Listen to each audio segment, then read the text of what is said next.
of the Lord. Amen. You know, it's Friday night. Yes. There's a lot going on out there. Yes. I'm not even a part of that.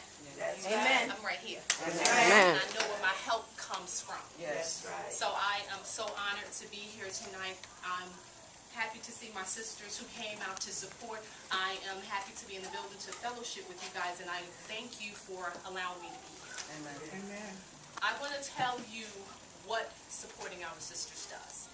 Supporting Our Sisters is a nonprofit organization that's designed to help women and teenage girls develop into wise, confident, and knowledgeable individuals who will positively contribute to the improvement of themselves first, society, and then the world.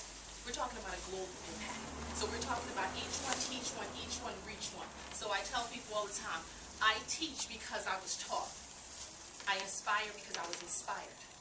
I love because he first loved me. Okay? And what he did in my life allows me to give back. So that's what we do. But let me tell you how we do it. The how is broken down into two different programs. So I'll start with the Life by Design program. The Life by Design program is a program for women. That is an 8-week personal development program. Now, it's a systematic program that I've designed based upon some core principles and foundational things that I've learned in the course of my life and some things that God has brought me through. How dare I get my healing and not share? Amen. How dare I have the medicine and then withhold? Amen. If I see other sick people and I'm in a corner, well, just like, oh, well, no. How dare I? So God has given me the ability to be able to speak life. He's given me the ability to be able to speak into souls and see what's going on into their lives and then call those things out so that you can be exactly who he has called you to be.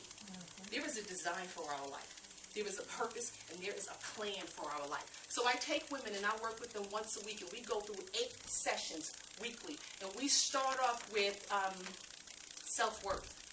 We start off with our self-esteem because that's the core of who we are.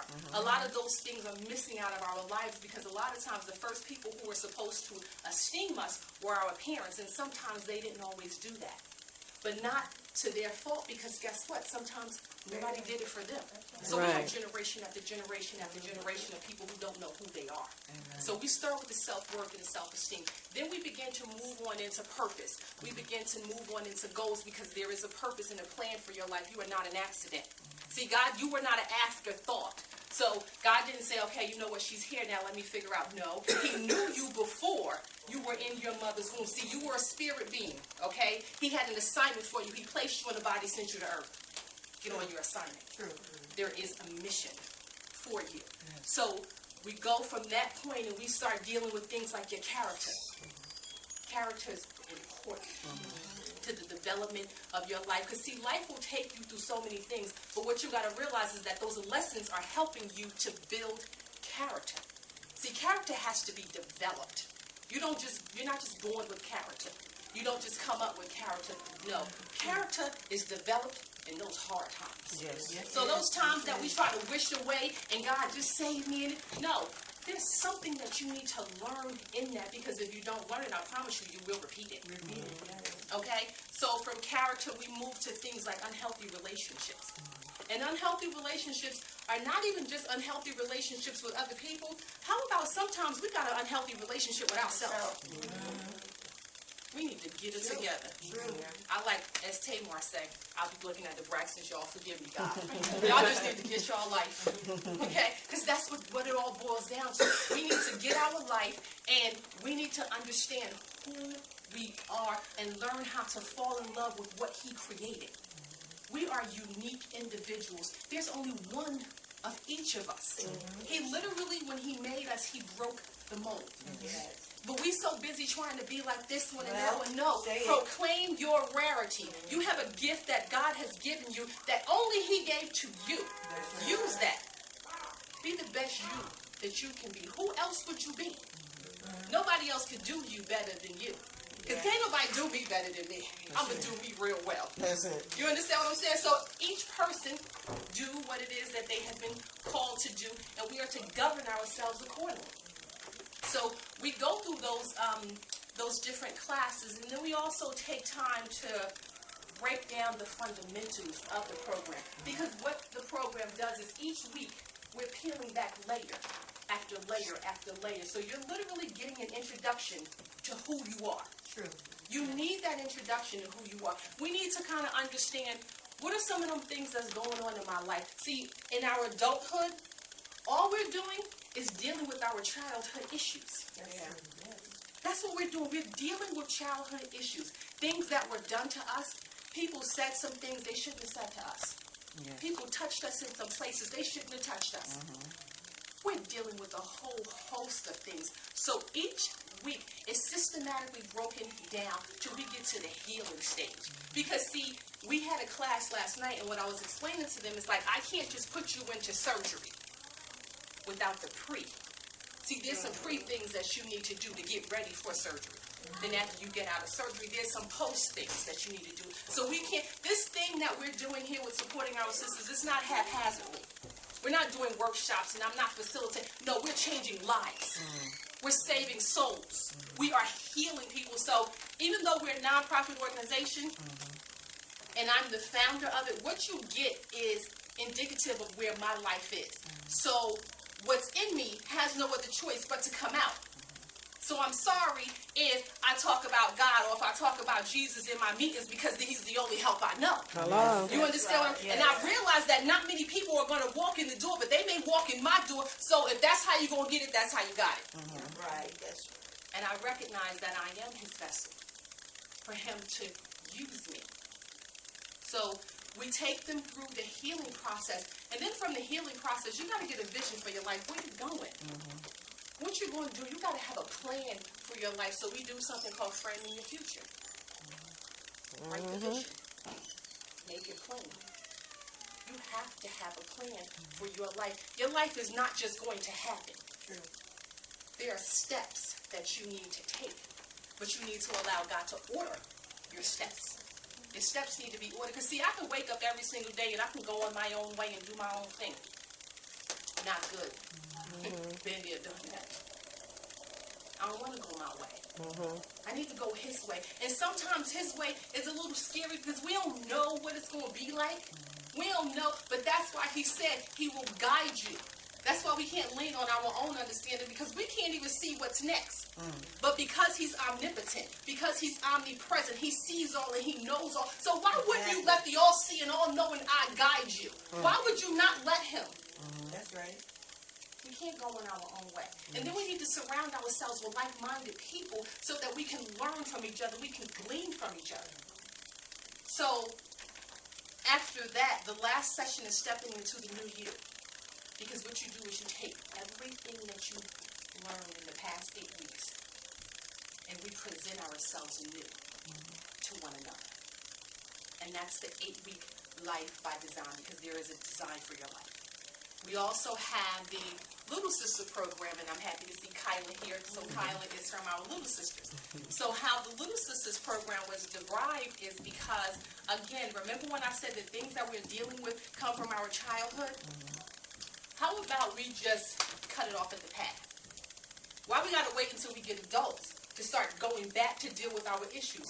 Think about your childhood. Think about all the things that you went through in your life. Okay, now, let's take and infuse some things in them. So we call it the Little Sisters Choice Mentoring Program, because life is about choices.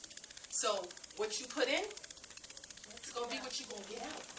So we want to make sure that we saturate them with so much good information that it overpowers all the stuff that they're hearing out there. See, we're trying to change the voices that's going on. We're trying to make us more powerful than what's out there. Because see, right now they're talking loud, but we got to talk louder. That's right. You understand what I'm saying? Yeah. So that's the premise of the Choice Mentoring Program. So I told you what we do, and I told you how we do it.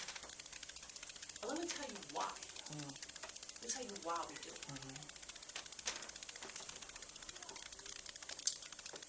You know, God didn't have to do what he did for us.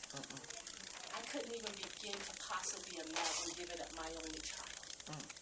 But he did that. He sent his only son, who took on sin, who knew no sin, so that we could become the righteousness of God. He did that for us. did something amazing in my life.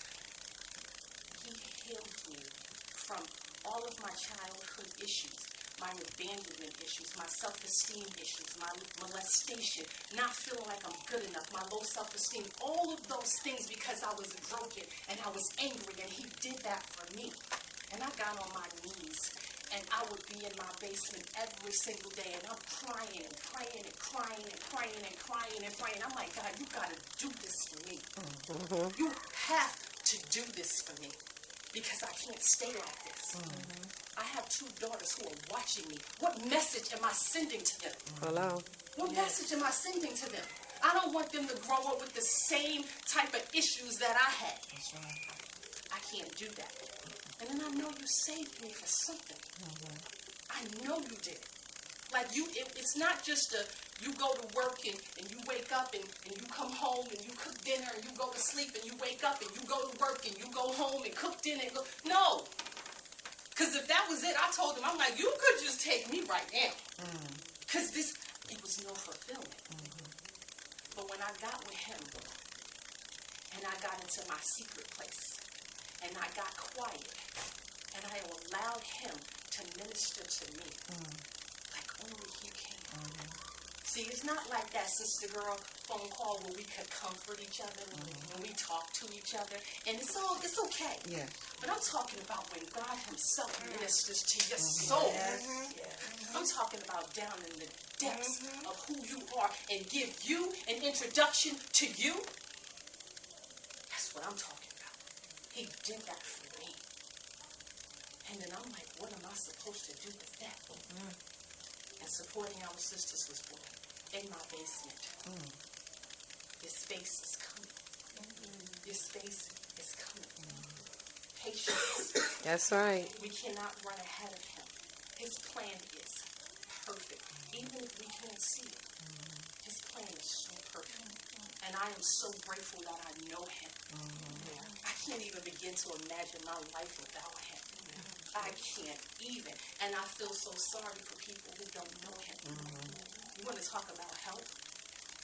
He's the only help. He is my only help. Only. And I am so grateful for that. And I realized that with supporting our sisters, what I've been building without even subconsciously thinking about it was a movement of women healing women. I'm talking about wounded healing. Because we were all wounded. Yes. So pain recognizes pain. Yes. And then I also realized that it was just one of me. So God has blessed me with the ability to write a book. I just published my first book. God bless. Yes. Amen. And the name of the book is called A Life Recycled. Because God can recycle a life. Because see, I thought about, the paper and the plastic and all that other stuff that we take and we throw it away. And we think it's garbage.